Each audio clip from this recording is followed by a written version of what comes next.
안녕하세요. 유니서점입니다. 오늘 읽을 책은 나는 나로 살기로 했다 입니다. 김수현 지음, 마음의 숲 출판사에서 펴낸 책입니다. 단단한 자존감을 다질 것. 알랜드 보통은 어른이 된다는 건 냉담의 인물들, 속물들이 지배하는 세계에서 우리의 자리를 차지하는 의미라 했다. 살아보니 세상은 동화 같지 않다. 갑질을 분개하는 것이 새삼스러울 만큼 차별은 일상에 만연하고, 속물의 조건적 관심에 의연한 척하며 무시하려 해도 마음은 주머니 속에 넣어둔 코코다스처럼 부서진다. 그래서 사람들은 자존감을 높여야 한다고 말한다. 세상의 기준과 평가에 상관없이 스스로를 존중하는 마음을 키우라고. 그래, 말은 잘 알겠는데 그게 왜 말처럼 쉽지가 않을까? 자존감은 기본적으로 어린 시절의 경험과 부모의 양육 방식에 영향을 받는다. 부모와 애착 경험이 부족하거나 학대, 조롱, 방치, 비난을 경험한 경우 자존감 문제에 시달릴 수 있다. 하지만 그렇다고 자존감이 어린 시절 경험에만 평생 고착되는 것은 아니다. 살아가면서 변화한다. 자존감의 원리를 최초로 규명한 심리학자 너세니엘 브린드는 건강한 자존감을 위한 두 기둥을 자아 효능감과 자기 존중감이라고 이야기했다. 자아 효능감이란 자신을 돌보며 현실적 문제에 대처할 수 있다는 자기 신뢰이자 자신감이고, 자기 존중감은 스스로를 존중하며 사랑받을 가치가 있다고 여기는 마음이다. 그런데 우리는 자존감을 적절하게 지켜낼 수 있는 사회에서 살고 있을까? 건강한 자존감을 가지고 자라왔다 해도 수십 장의 이력서가 거절당하고 회사의 소모품이 되어 일자리에서 내몰리는 상황에 스스로 삶을 유지시킬 수 있다는 자아 효능감을 느끼기는 어렵다. 또 조건으로 쉽게 서로를 나누며 차별을 권하는 사회에서 있는 그대로의 자신을 존중하라는 건 어쩌면 최면에 걸리자는 말이 가까울지 모른다.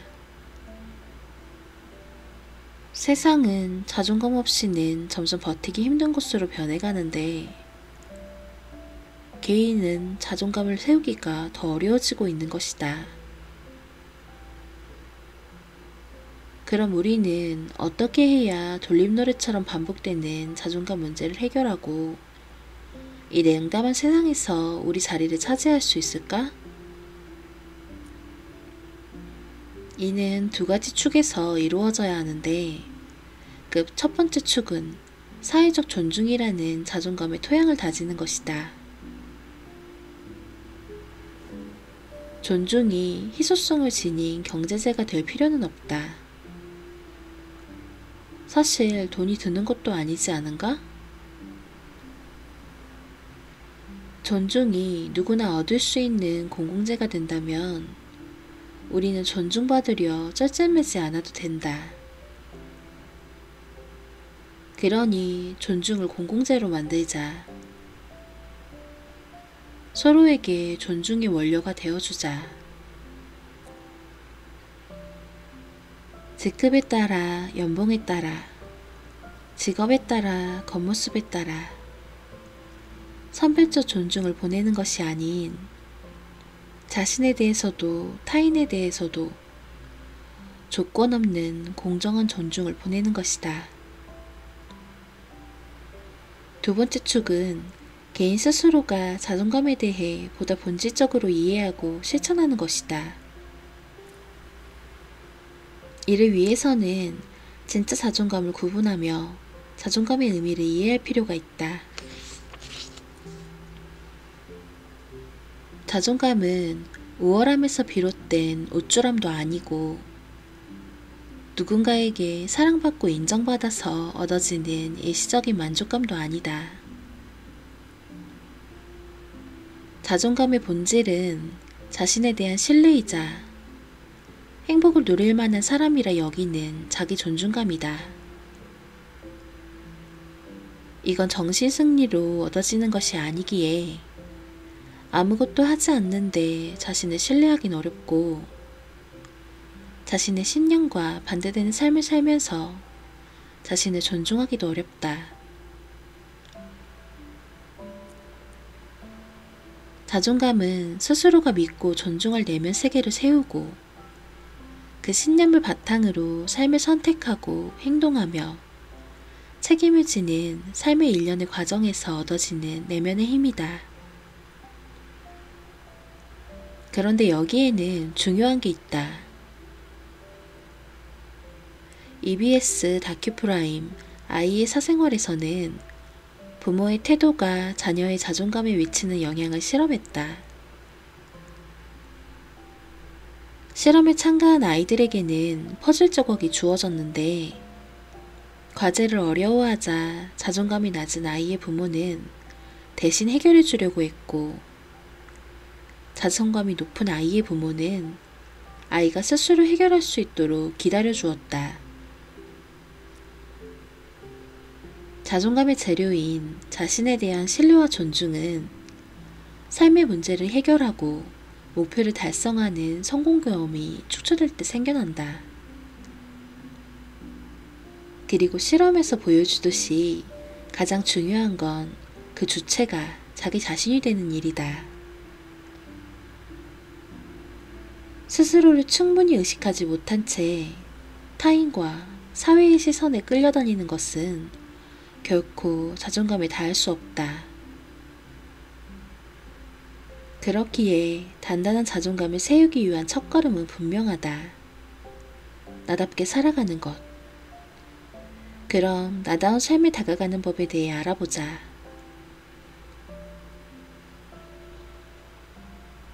나다운 삶을 찾을 것. 드라마 속 남자 주인공이 너답지 않게 왜 이래? 라고 말하면 여자 주인공은 도끼 눈을 하고 이렇게 대답한다. 나다운 게 뭔데? 그러게나 말이다. 나답게 살아야 한다는 건 익히 들어 알겠는데 나다운 게 도통 뭔지 알 수 없다. 왜 우리는 나다운 게 무엇인지 잘 알지 못할까? 심리학자 제임스 마샤는 자아 정체성의 성취 정도에 따라 정체성을 4가지 유형으로 구분했다. 그 4가지 유형은 성취, 탐색, 폐쇄, 혼미 정체성인데 연구에 따르면 한국인은 대다수가 낮은 정체성 지위인 폐쇄주의에 놓여 있다. 폐쇄주의란 기존의 사회가치 체제를 그대로 순응하고 전념한 유형인데 이론에 따르면 이 주의가 낮은 정체성에 있는 이유는 위기의 부재에 있다. 인생에 위기가 없었다니 뭔 소린가 싶을 수도 있지만 여기서 말하는 위기란 보이스피싱을 당하거나 소개팅녀 앞에서 카드 승인이 떨어지지 않는 일이 아니라 목표, 가치, 신념에 대하여 자문하며 투쟁한 적이 없음을 의미한다. 그렇다면 왜 우리는 투쟁하지 못했을까? 이는 자신에 대한 탐색과 자문의 과정을 권하지 않는 사회문화에서 시작됐다.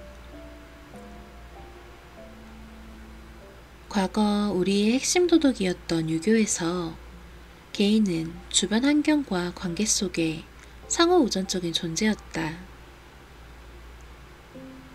개인의 정체성은 역할에 따라 결정되었고, 자문과 탐색보다는 주어진 역할의 도리를 배우고 실천하는 것이 중요했다.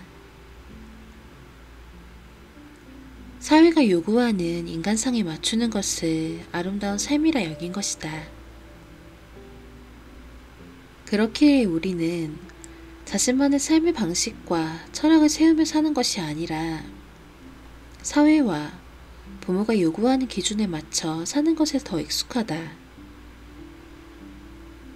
그 결과 많은 이들이 자신의 신념과 철학은커녕 자신에 대한 윤곽선도 그려내지 못하고 자소서 대신 자소서를 쓰게 된다. 그리고 이 상황을 끝까지 해결하지 못하는 보다 결정적인 문제는 지독한 의존심에 있다. 어린 시절 너는 아직 어리기 때문에 어른을 따라야 한다는 말은 아이가 나약하고 열등한 존재임을 각성시켰다.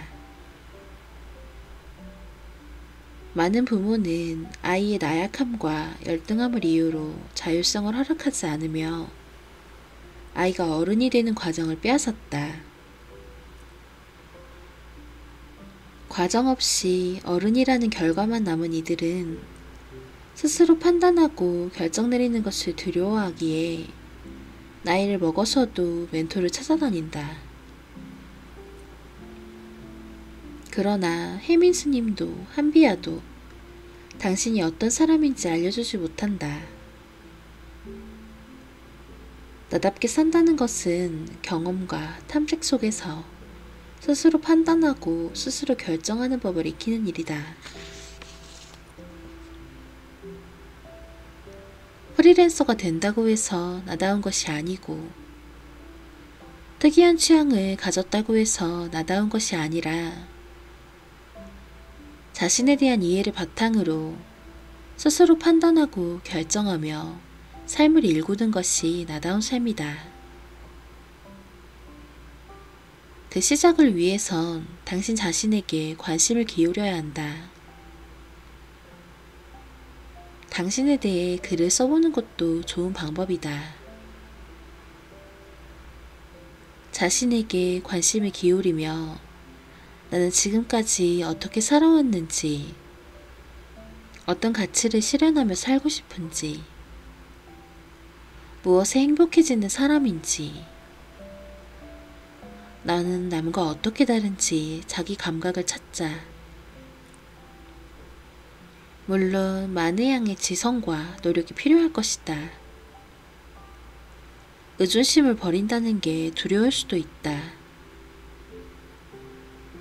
그러나 그 고민과 위기의 순간을 지났을 때 비로소 스스로가 신뢰하고 존중할 수 있는 나다운 삶이 시작될 것이다.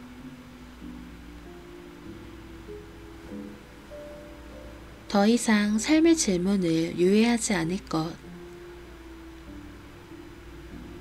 혹독한 경쟁 속에서 우리는 일단 공부하고, 일단 대학에 가고, 일단 좋은 스펙을 다지고, 일단 돈을 번다.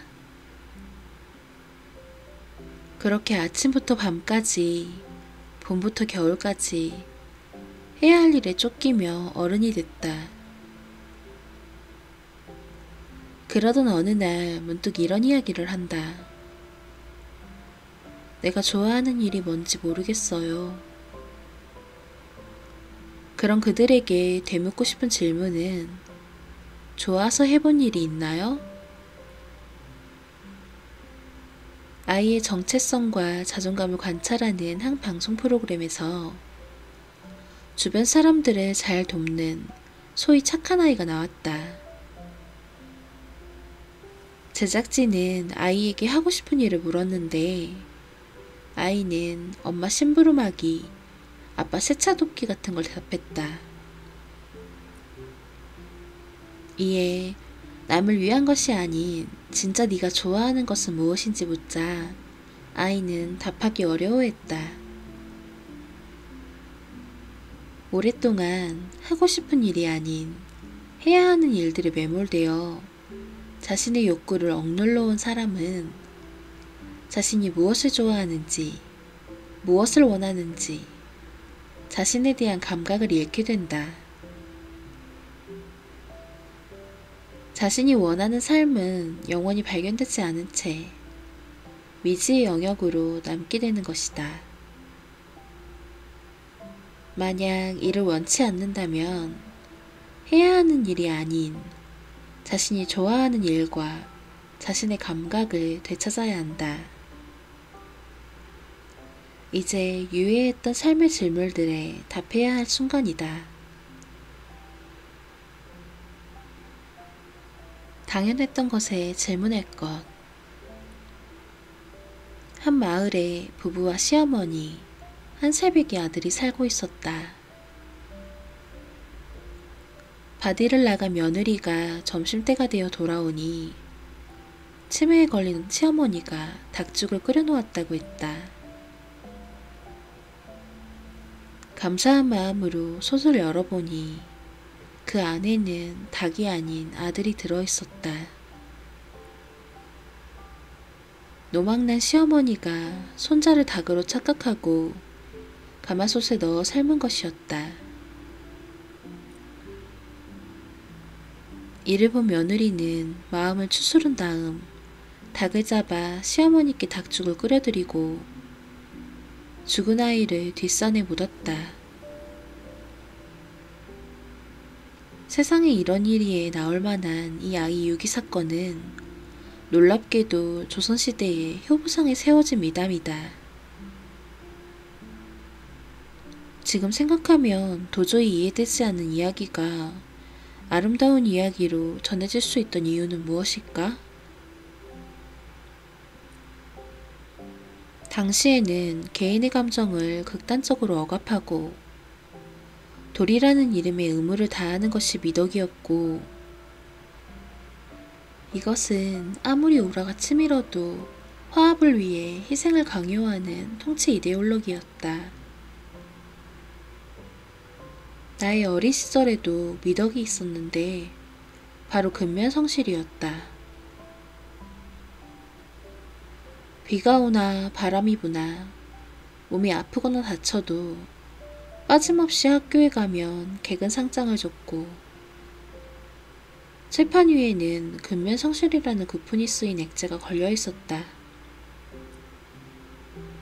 왜 그랬을까? 근면성실을 최고의 미덕으로 배운 건 우리 사회가 제조업 기반의 사회였던 것에 있다. 제조업에서는 창의력이나 개성보다 근면함과 성실함이 가장 필요한 자질이었으니 말이다. 그렇게 선별되고 교육되는 미담과 미덕으로 아이가 솥에 삶아서 죽었는데도 눈물 한 방울 흘리지 않는 며느리는 감정불구의 아동학대 방조범이 아닌 의연한 호부가 되고, 열이 펄펄 끓어도 학교에 나오는 학생은 타의 모범이 되며, 소크라테스가 악법도 법이다 라고 말했다는 유언비어가 퍼지기도 하고, 이슬람 국가에선 자유연애를 한다는 이유로 딸을 죽이는 것이 명예가 되기도 한다. 그렇게 사회가 선별해서 미덕으로 심은 통념은 때론 괴담을 미담으로, 폭력을 명예로 만든 것이다. 그럼에도 우리는 여전히 사회의 미덕과 통념을 불변의 진리로 여기며 살아간다. 하지만 가치는 개인의 선택 영역이고, 우리가 삶을 지탱하기 위해 절실한 건 통념이 아닌 스스로가 세운 신념이다. 그러면 우리는 어떻게 해야 할까? 경제학을 배우기 위해 미국으로 유학을 갔던 이의 말에 따르면 미국 대학에는 브레인워싱 클래스라는 것이 있다고 있다. 내용인즉 지금까지 배운 경제학 지식은 모조리 틀렸으니 두뇌를 세척하자는 수업이었다. 우리가 세계적인 석학들의 경제학 이론이 무엇인지 배울 때 그들은 그 이론의 어떤 점이 틀렸는지를 찾아냈고 그렇기에 새로운 답을 찾을 수 있었다. 우리 당연했던 것들에 질문하자. 당신이 위도운 것이 정말 당신 내면의 목소리인지 아니면 어느 순간 의심 없이 따라온 타인의 목소리인지 묻자. 믿어왔던 진리에 대하여 질문할 때 우리는 한 발 앞으로 나아갈 수 있다. 통념의 자리에 우리의 신념을 채우기 위해 우리에게도 브레인워싱 클래스가 필요하다. 누구의 기대를 위해서도 살지 않을 것. 나는 회사를 다니지 않는다. 대단한 포부나 큰 결단이 있었던 건 아니다. 쓰고 싶은 글이 있었고 회사를 다니는 문제는 일단 책을 쓰고 나서 생각하기로 했다.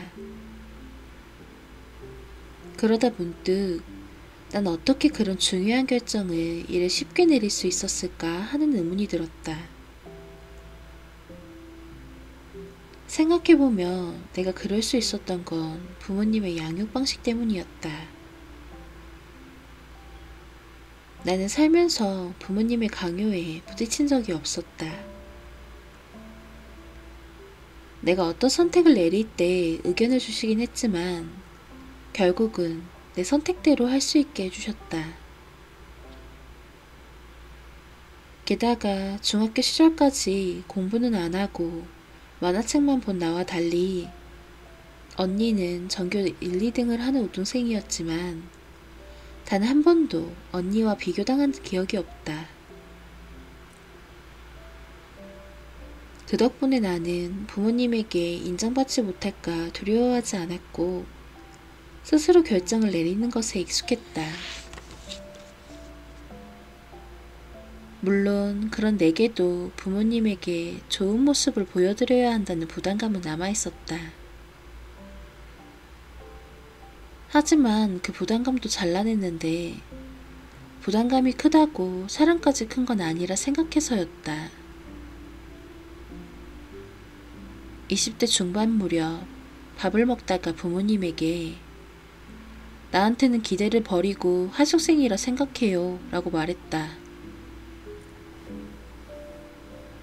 당연 욕을 먹었으니 기껏 키워놨더니 그게 할 소리냐고 하셨다.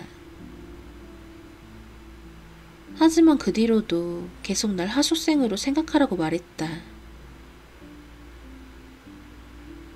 물론 나라고 왜 수지 같은 딸이 되고 싶지 않겠는가? 가능하다면야 나도 부모님께 유자식 3팔자를 보여드리고 싶고 그게 안 된다 해도 내가 할 수 있는 최선을 다할 마음이다. 내게 가장 소중한 존재니 말이다. 하지만 내가 부담감에 짓눌려 산다고 부모님이 행복한 것도 아니고 부모님을 실망시키는 건 아닌가 앉아보지 못한다 해도 안 되는 건 안 되는 거다. 우리는 그저 한 개인으로서 자신의 삶을 책임을 지고 살아갈 뿐이다. 그 삶이 부모님 기대에 맞을 수도 있고 아닐 수도 있지만 부모님의 기대를 충족하기 위해서 살아가는 건 사랑이 아닌 채무감이자 강박일 뿐. 내 삶을 책임지는 것이 나의 몫이라면 자식이 부모 마음대로 살 수 없다는 사실을 깨닫는 건 부모님의 몫이다. 우리를 짓누르는 것이 부모님에게 받은 경제적인 지원에 대한 채무감이라면 살며 최선을 다해 갚으시라. 하숙비를 내야 하숙생이 되는 거다. 하지만 우리 삶까지 저당 잡혀 살지는 말자. 우리가 기대에 부응하기 위해 애써야 할 유일한 존재는 나 자신일 뿐이다. 나 외엔 무엇도 되지 않을 것. 초등학교 2학년 때 장래희망을 말하는 시간이 있었다. 나는 퀴리 부인에 대해 어디선가 주워 듣고는 퀴리 부인과 같은 여성 과학자가 되고 싶다고 말했다. 실상 나는 정자와 난자 시절부터 과학자와는 거리가 멀게 태어난 사람이지만 초등학교 2학년의 나는 그런 공수표를 남발해도 괜찮았다. 9살짜리 꼬마가 구체적으로 물류회사에서 구매를 담당하고 싶다거나 중견회사에서 회계관리를 하고 싶다고 하는 게 더 이상한 일이 아닌가? 그런데 문제는 나이를 먹어서도 우리의 꿈이 무엇을 할 것인가가 아니라 무엇이 될 것인가에 머물러 있을 때 발생한다. 예전에 한 피부과 의사와 대화를 나눈 적이 있다. 그는 서울에 있는 의대를 나와 강남에서 피부과 전문 일을 하고 있었다. 그런데 대화를 나누는 동안 의사가 아닌 한 개인으로서 그에게 어떤 개성이나 철학도 느끼지 못했고 오히려 성장하지 못한 아이 같다는 느낌을 받았다. 문득 그에게 지금 행복하냐는 질문을 했다. 그러자 그는 애초에 망설임도 없이 아니라고 답했다. 남들이 보기엔 그럴듯한 직업을 가졌다고 할 수 있겠지만 더 좋은 학벌에 더 큰 병원에서 일하지 못하는 것을 아쉬워할 뿐이었다. 많은 책에서 사회적으로 인정받는 직업을 가진 이들이 실제로는 행복하지 않은 경우가 많다더니 그가 그런 사람이었다. 열심히 공부하는 것에 매달려 청소년기를 보냈던 그는 의대에 갈 수 있어서 의대에 갔다고 한다. 다른 생각을 할 여유는 없었고 대학에 가서도 빡빡한 의과 공부와 인턴을 거쳐 지금에 이르렀다.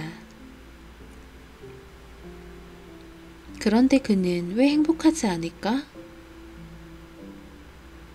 그는 사회적 지위와 경제적 안정, 주변 사람들의 인정을 쫓으며 자신의 내면은 바라보지 못했고 그것은 그의 내면을 공허하게 만들었다. 그런 그에게 중요했던 건 의사가 되는 것이었다. 자신의 공허한 내면과 희미한 정체성을 채우기 위해 의사라는 직업적 정체성에 기댄 것이다. 그런데 그는 여전히 행복하지 않았다.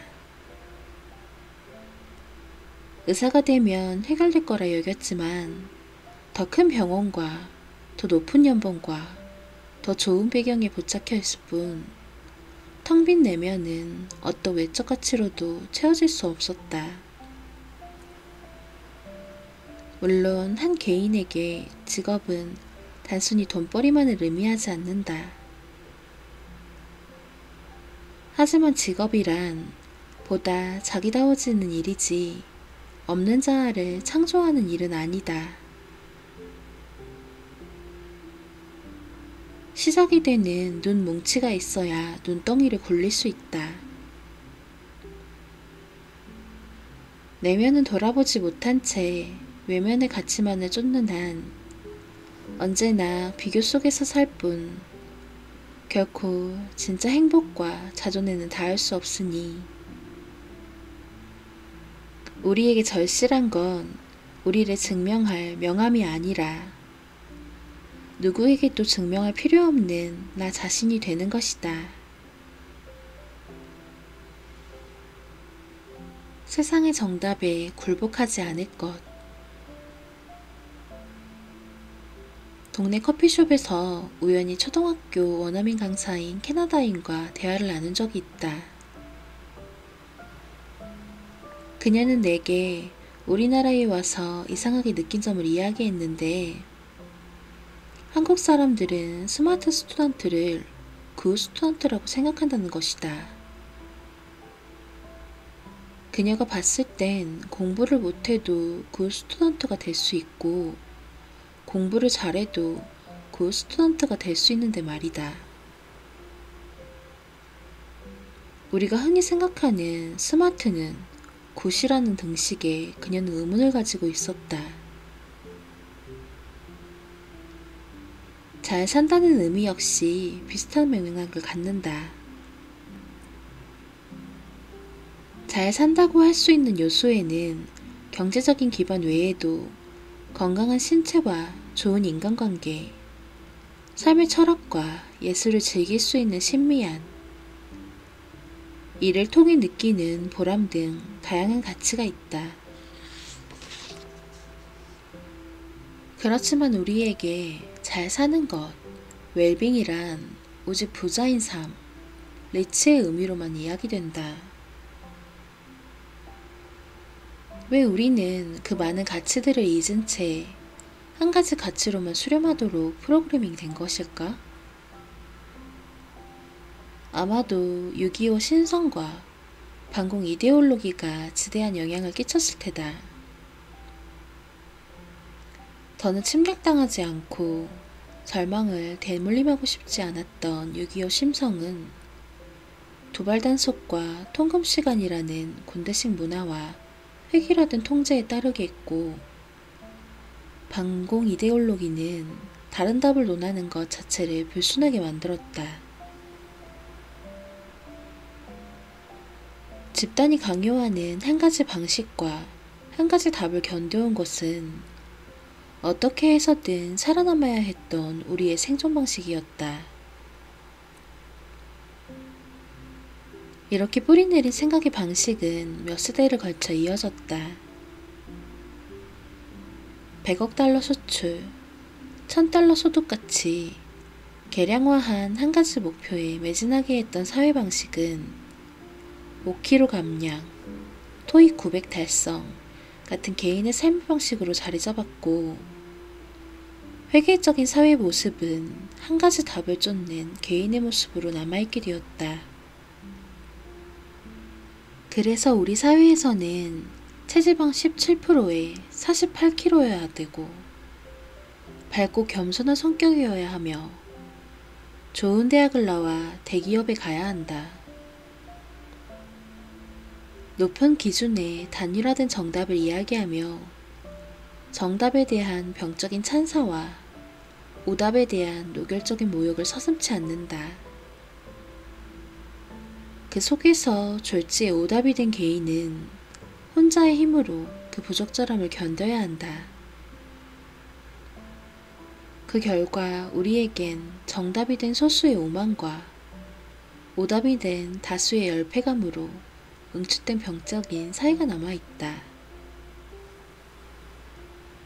영국의 저널리스트 다니엘 투터는 한국이 교육, 명예, 외모, 직업적 성취에서 스스로를 불가능한 기준에 획일적으로 맞추도록 너무 큰 압박을 가하는 나라라 이야기하며 이룰 수 없는 목표를 요구한다는 점에서 한국은 불가능한 나라라 평했다.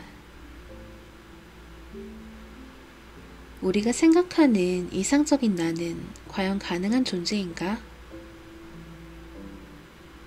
모두가 날씬할 수 없고 모두가 사람들이 좋아하는 성격일 수 없고 모두가 명문대를 나와 대기업에 갈 수는 없다.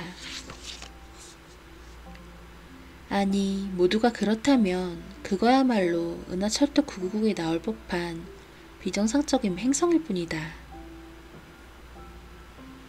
만약 사회가, 세상이 당신에게 어떤 정답을 강요한다면 당신은 그 이유를 물어야 한다. 합당하지 않은 정답에 채점되어 굴복하지 말아야 하며 그 정답들에 주눅들어 스스로의 가치를 절하해서는 안 된다. 좋은 학생에는 여러 정의가 있고, 잘 사는 것에는 여러 방법이 있으며, 우리는 각자의 답을 가질 권리가 있다.